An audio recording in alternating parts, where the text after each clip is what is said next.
Columbus Spanish હતો. India શોધવા નીકળ્યો હતો, ભૂલો પડી ગયો અને ભૂલમાં અમેરિકા ખંડ શોધી કાઢ્યો. બહુ મજાનો આ ઇતિહાસ છે અને બહુ લાંબો પણ છે. અહીંના માણસો એને એકદમ લાલ લાગ્યા એટલે એણે નામ આપ્યું રેડ ઇન્ડિયન. આપણે ત્યાં આપણો જે ઇતિહાસ છે એ 5-5.5 વર્ષનો ઇતિહાસ છે.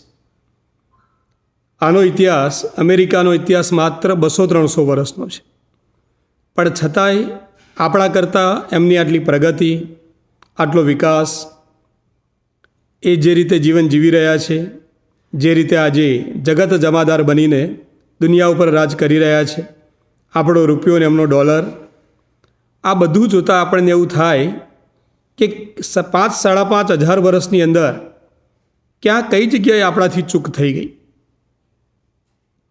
બધા બહુ જ કારણો છે, બધી બહુ વાતો છે અને મહિનાઓ વાતો કર્યા કરીએ તો પણ ઓછી પડે એટલી બધી એની પાછળના કારણો પણ છે. પણ સૌથી મહત્ત્વનું કારણ જો મને અહીંયા અમેરિકા આવ્યા પછી એના વિકાસ માટે જો લાગ્યું હોય તો એ છે કે આ લોકો જ્ઞાતિના ચક્કરમાં ના પડ્યા.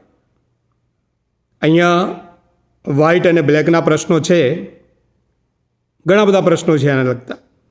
પણ આપણે ત્યાં ભગવાન મનુએ જે એક બહુ સારા ઉદ્દેશથી 4 વર્ણ પાડ્યા અને ડૉક્ટર બાબા સાહેબ આંબેડકર જેવા સજ્જન પુરુષે બહુ સારી ભાવનાથી બંધારણની અંદર જે નિયમો કર્યા, એ આખી વસ્તુ એક બાજુ રહી ગઈ અને આપણે કંઈક જુદા જ પંથે, જુદા જ રસ્તે ચાલવા માંડ્યા. આ જ્ઞાતિના ચક્કરોમાં ના પડ્યા અમેરિકાવાળા, એટલે એમનો વિકાસ બહુ સારો થયો.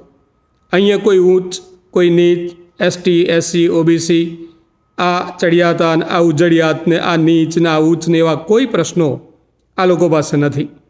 અને એને લીધે એમનું આખા જીવનનું એટલું બધું નુકસાન થતું બચી ગયું છે. આપણે ત્યાં સૌથી મોટો જો દાટ કોઈએ વાર્યો હોય તો આ જ્ઞાતિ પ્રથાએ વાળ્યો છે. હજુ આજે પણ જેમ જેમ આપણે આધુનિક થતા જઈએ છીએ, જેમ જેમ આપણે આગળ વધતા જઈએ છીએ, તેમ તેમ આ જ્ઞાતિનું ભૂત વધુ ને વધુ ધૂણતું જાય છે. હજુ આજે પણ આપણે ત્યાં ઘણા બધા એવા કારણો છે, ઘણા ગામડાઓ એવા છે, ઘણા તાલુકા જિલ્લા એવા છે કે જ્યાં અમુક જ્ઞાતિની અંદર જન્મ લેવો એ તો જાણે 7 ભવનું મહાદુઃખ હોય એવું સાબિત થતું હોય છે.